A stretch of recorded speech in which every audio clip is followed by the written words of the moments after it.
for them to accept me and for me to get those positive responses from them, it set the example for me to say, like, it's very easy to accept you because nothing's wrong with you.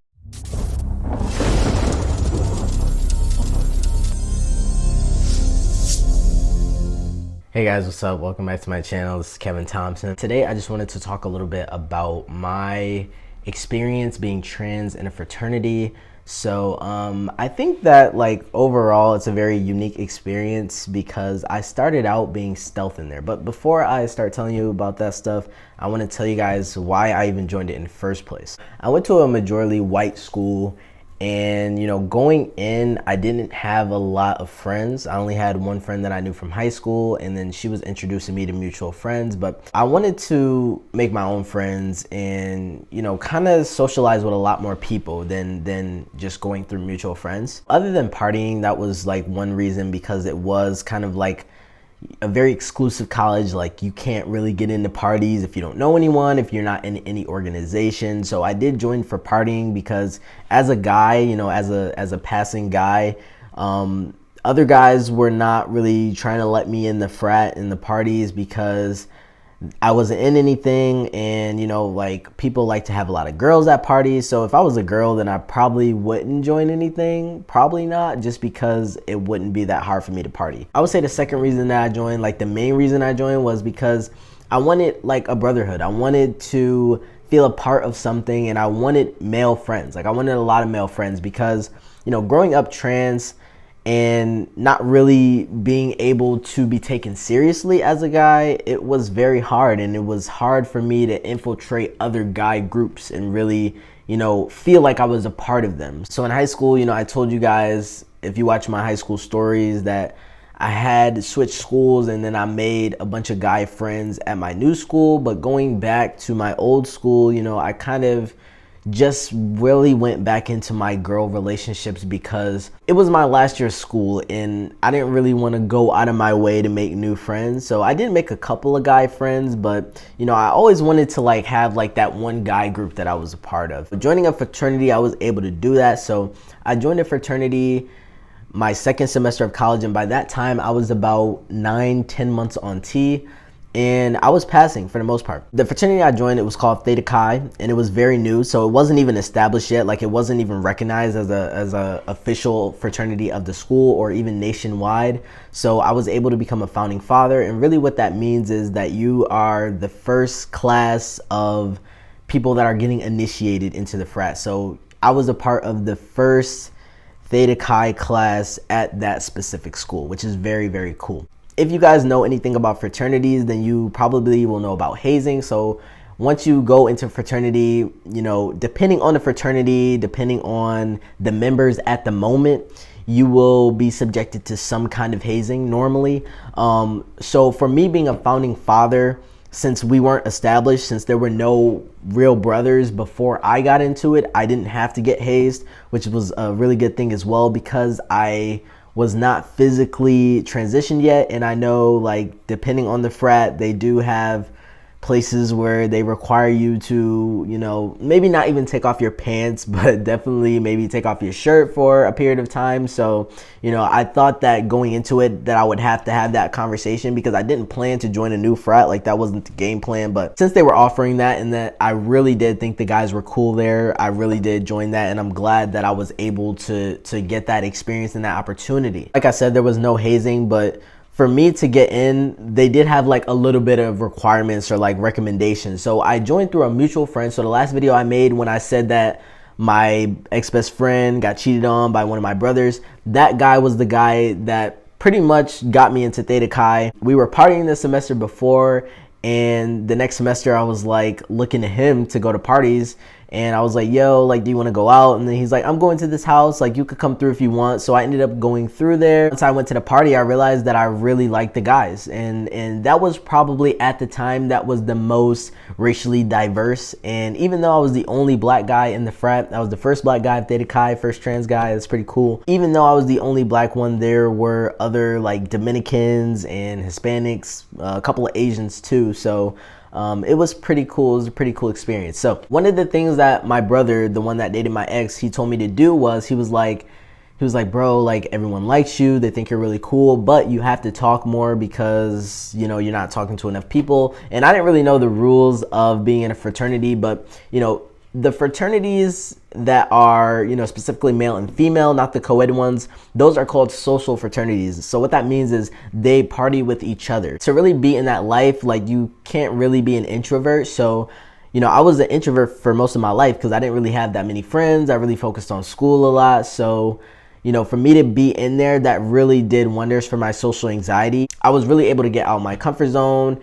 Another requirement they had was that I drink, and it wasn't like a direct like you have to drink more, because I know that some hazing policies are like you have to drink a bunch of beer to be a part of us. I did have to participate in like certain activities and be able to show them that I could hold my own, essentially. One thing that I noticed though, because yes, I was getting out of my comfort zone, I was talking to not only guys but girls too, which is not too big of a deal for me, but you know, I had talked to girls a lot in my life previously for friendship purposes and not really like, hey, like, let's maybe do something, let's make out, let's hook up, like whatever, you know. I didn't really talk to girls for that reason. So once I got to college and I had already got my friends and I wasn't really looking for girlfriends, I was like more like trying to hook up, because also I was passing and I was stealth. So maybe this is a coincidence, but last night I was actually looking into fear of rejection, because I noticed that I had / still do have a little bit of that inside of me. And I was wondering, like, because I know a lot of the things that people deal with, you know, stem from childhood and trauma that has happened. So I was trying to think of like where my fear of rejection came from, and, you know, just thinking about my transition and being rejected, not only by girls that I liked because I was trans, and not even because there was anything wrong with me, but solely because I was trans, but being rejected also by my family solely because I'm trans, and you know, trying to understand myself and stick up for myself and have that courage to be like, this is who I am. Like, that is where my fear of rejection came from. So, you know, for me to talk to girls and for me to start passing and be able to talk to girls like unbiasedly, like that was a huge moment for me in my life. The only problem with that was that I was only doing it when I was intoxicated. So, you know, not saying that if I was sober I wouldn't be able to do it, but I was definitely more comfortable because I was drunk or because I was high or anything like that. It got to a point where I realized that I was like, I'm only doing this under the influence. Like, am I really able to talk to people? And, you know, at a certain point, especially when I moved off campus, I was pretty much always intoxicated, like in one way or another. I smoked a lot in college, you know, I made it a habit, and sometimes like I would just smoke like in between classes and like in the morning. Like, it was like really bad. Like, I pretty much smoked for anything. Like, if I was going to eat, I would smoke. If I was taking a shower, I would smoke. If I was hanging with friends, I would smoke. Like, I would just smoke like for no reason. When 2018 came, I was like depressed. Like, you know, 2017 was such a great year for me, and 2016 was a pretty good year too, but 2018, it was just something about that year. And I think maybe because I was smoking so much, because that's when I really started smoking like a lot, and the fact that I was 1 year on T, and then I was like, I couldn't really think of my life or anything beyond 1 year on T, you know. And most of my life, especially growing up as a girl and not being able to see myself as a woman, you know, I never really looked into the future. I never could really understand or predict like where my life would go and what I would be like and what I would like and what I would do. So it was hard to imagine that, and I felt very stagnant. And I think like I said before, depression, a part of depression is the stagnation of the mind, not feeling like you're moving forward in life. So, you know, for me to be like 1 year on T, okay, that's it. And then also for me to still feel like something was missing and not be truly happy, because I was thinking that, you know, testosterone in my transition was going to be the way out of depression for me. And for me to be there and realize that it wasn't, and to realize that I still had insecurities and things going wrong, you know, that really hurt me, because I felt like, what else can I do? You know, like, it was a very hopeless year for me. That was like the first year where I had like panic attacks. Like, it was just really bad. Like, I would say that was probably one of the worst years for my anxiety, like my social anxiety. And it was weird because I was getting out in public and I was stealth and I was looking good and I was feeling good and I was doing good, but I was still having social anxiety, and I was like not understanding, because I would think back and I would be like, well, in high school when I was 16 and I looked 12, like I didn't have social anxiety. I mean, I went to a whole concert to my favorite band with thousands of people by myself, and I had no problem. I didn't feel any type of way, but like now I can't even go to class. Now I can't even go here. Like, you know, what's going on? And I was like, it was a trying moment for me. After that semester, that's 2018. So I was going back home and my mom was leaving. So that's the year that she moved down here. And I was, you know, looking to get top surgery. So I went back to my psychiatrist because I knew I was having problems with my transition, and I was like, I need help still. And you know, he reminded me. So before he wrote me my prescription and my referral for testosterone, he told me, he was like, you know, you will only ever get this close to being cis, you know? And, you know, at the time I was like, okay, whatever, like I'm just trying to get as close as I can, and I don't even care. Like I just need to do this. So once I actually got to the point where I had everything, I had the voice, I had the facial hair, you know, I had the body, I was passing. Once I got to that point, you know, I was like, wow, like I really can only get this close. And then it really sunk in. And I'm not saying that I would ever go back, you know what I'm saying? But it's like, to know that the best of what my life could be was still feeling incomplete to me, you know, like that really hurt.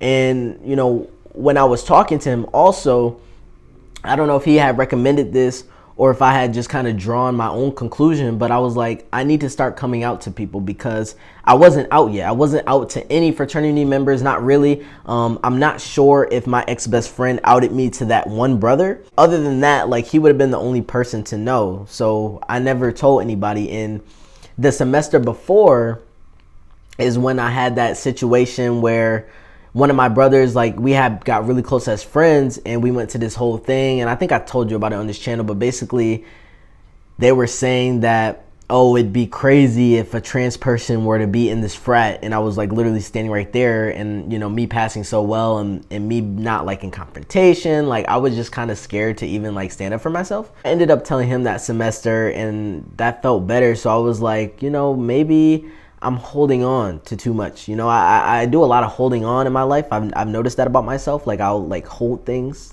inside and I won't let them go. And that's a part of what I'm doing right now. Like with my personal development, with my spirituality, I'm learning to let things go, because I'm very happier like when I've let things go. And you know, maybe I'll make a video about this, because spirituality really has changed the game for me. Like a lot of my insecurities have pretty much diminished ever since that I've gotten into spirituality and learning about the ego and learning how to disidentify from that and learning how to surrender, and how surrender isn't weakness. You know, I've learned a lot of stuff that I wish that I could share with you guys, and I will. Back to the story. When I came back after that summer, after I had top surgery, you know, I felt better, a lot better too, once I had top surgery, because, you know, guys are interesting. You know, I would have guys like want to like, you know, slap me on the chest or something, you know, like, and I would always like kind of, you know, curl up, because I still have my binder, you know, I still have my chest. So after I had top surgery, and even I wasn't able to be shirtless because, you know, I was still waiting for the coloration on the nipple area. So when I came back, I was just ready to go, really. I started talking to this one girl, like right off the bat. I would say like the first or the second week of school, I started talking to this girl, you know, the girl that got me arrested. So, you know, I was feeling like I was the stuff. As time went on throughout the semester, I decided that I wanted to let people know. So I started coming out to brothers here and there. Sometimes I would come out one-on-one. Sometimes I would come out to like maybe 3 or 4 of them at a time. So, you know, after I did that, and after I started getting those positive responses, that's when I started to feel better, because honestly, being accepted by other people has never been my issue. Like I've never been too concerned whether someone likes me or doesn't approve of my transition. Like I never really cared about that. The only thing that I cared about was really accepting myself. And I felt like I wasn't able to do that. You know what I'm saying? So, and I would still say now, like I'm still working on that. Like it's been 3 years since then, and 4 years, almost 4.5 years since I've been on testosterone. And I'm still trying to accept this hand that I've been dealt. For them to accept me and for me to get those positive responses from them, it just showed me how easy it was. And you know, it set the example for me to say, like, it's very easy to accept you because nothing's wrong with you. I felt like that's what I needed to do. In the next semester, Actually, I don't even know, because I didn't even end up telling everybody in the fraternity, but I'm sure people talk, and like I'm sure that the members would find out one way or another. But you know, I told maybe about like 30-40% of people. So that next semester is when the whole thing happened with the gay guy outing me. So more people found out after that incident. So, you know, overall, like I felt like it was a very good experience. If you are trans and you're going to school, I would say that if you're not going to be in a special situation like that, like being a founding father, then you probably want to check with maybe, you know, I would say really, because, you know, the thing is with hazing, like they're not going to tell you everything. So I was about to join a fraternity like the summer before I joined my first fraternity. And the fraternity I was going to join, he was like, oh, it's easy and the hazing's not that bad. But then I found out later on through my brothers that the hazing for that specific fraternity was like one of the worst. And, you know, the things that they did and my body, I wouldn't have been able to participate. So, you know, I don't know how that would work. It really depends on the organization, because not all organizations are going to be honest about their hazing policies. Just because you're not even supposed to be hazing, like I think it's illegal. I'm pretty sure it's illegal, but you know, you have to be careful what fraternity you're joining. But I definitely do recommend that for trans people, because it definitely will help you with your gender identity, and it'll help you, you know, feel more secure and feel like you are a part of something. And, you know, when I was in my fraternity, I never felt like the oddball out, you know what I'm saying? And even with my height, you know, I don't want to be harping on my height too much, because, you know, my life is a miracle. Like, I don't even have to look like this. I'm not even supposed to look like this. So for me to even look like this, you know, regardless of how tall I am, regardless of my body, like, you know, that's what you got to remember. Like, for you to even have the option to transition, like in any other generation, you might not have been able to do it, especially this easily. So, you know, I'm grateful every day, because my life is a miracle. But, you know, for you to be in a situation like that and be around cis men and not feel like you're the oddball out, you know, the only time I felt like I was the oddball out was because I was black. That was the only thing that I felt like, oh man, you know, but never because I was trans. Like, there was even a guy in there that was shorter than me, so that kind of made me feel better too, I guess. And there were other guys that were tall as me. So I think that self-awareness is everything, and some of you guys might not even need that. So you have to know what you need and the things that you want in life, because that was just something that I wanted. I didn't need that, but it definitely helped me, and it helped me make friends. It helped me with my social anxiety. So it wasn't just helping me with my gender identity, but also with my mental health. I hope this story was helpful for you guys. Let me know in the comments if you are trans or you're thinking about joining a fraternity. Let me know if there's any other questions that you want me to answer about being in a fraternity. Probably gonna make another video in the future about how hard it is or / how easy it is, and what you need to do, and what being in a fraternity is actually like, and not really anything surrounding trans people. Don't forget to subscribe and like the video. I'll see you guys in the next one. Peace.